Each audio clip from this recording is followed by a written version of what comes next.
بسم اللہ الرحمن الرحیم۔ ایک قیدی کا دانشمندانہ جواب۔ خلیفہ ہارون الرشید کے سامنے ایک باغی کو ہتکڑیوں میں پیش کیا گیا۔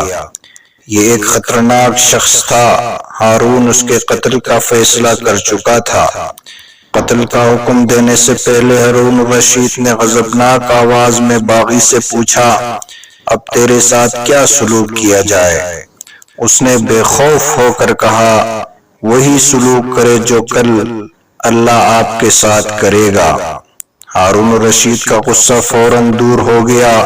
اس نے سر جھکا لیا۔ چند لمحوں تک وہ کچھ نہ کہہ سکا، پھر تھکی ہوئی آواز میں بولا، اسے آزاد کر دیا جائے۔ سپاہیوں نے اس کی ہتکڑیاں کھول دی۔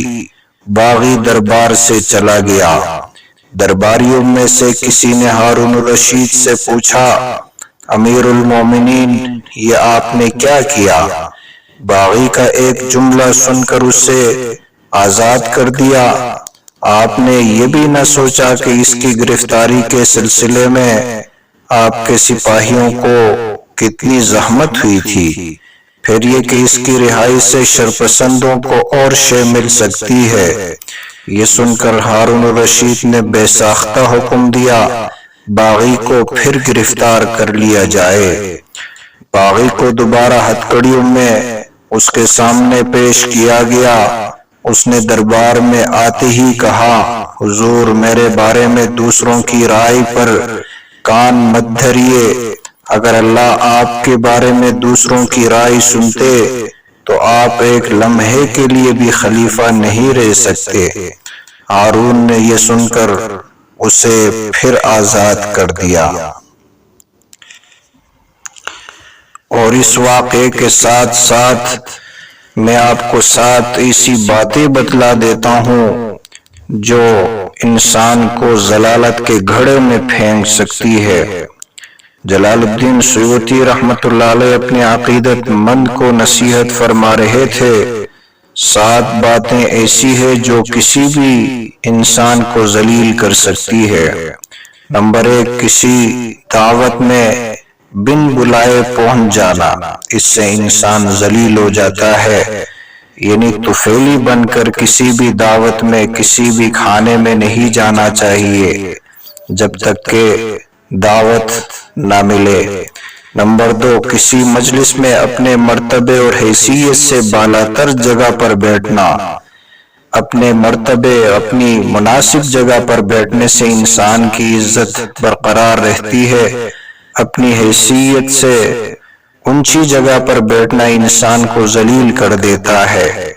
نمبر 3، مہمان بن کر میزبان پر حکم چلانا۔ مہمان ہے تو مہمان ہی رہے، میزبان پر بندہ پھر حکم نہ چلائے۔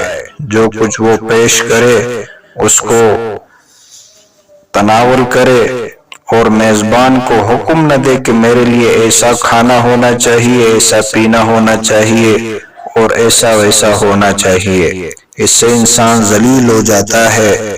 نمبر 4، دوسروں کی باتوں میں دخل دینا۔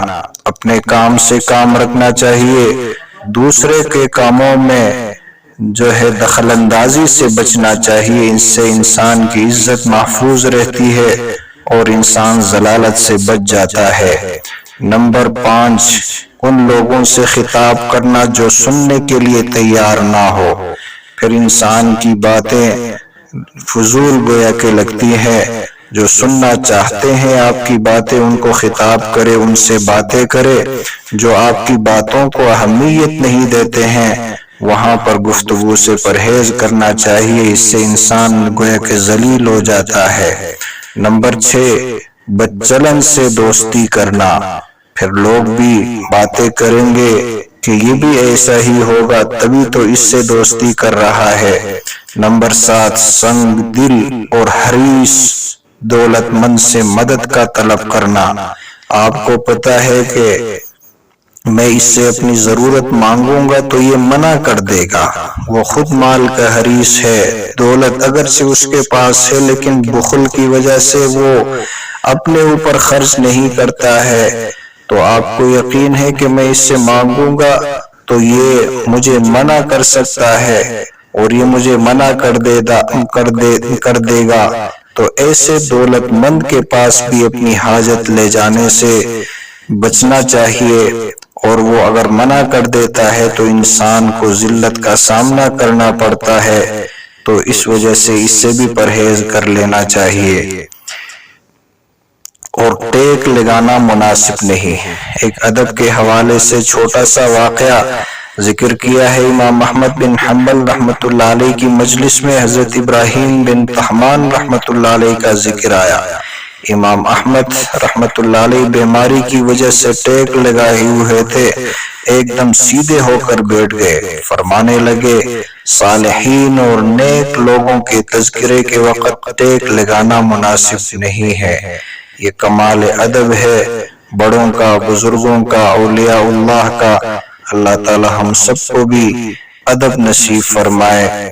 اور اگر آج کے واقعات آپ کو پسند آئے ہیں تو دوستوں کے ساتھ بھی شیئر کرے اور ویڈیو کو لائک کرے، اور اگر چینل پر نئے ہیں تو چینل کو ضرور سبسکرائب کرے۔ جزاکم اللہ خیر۔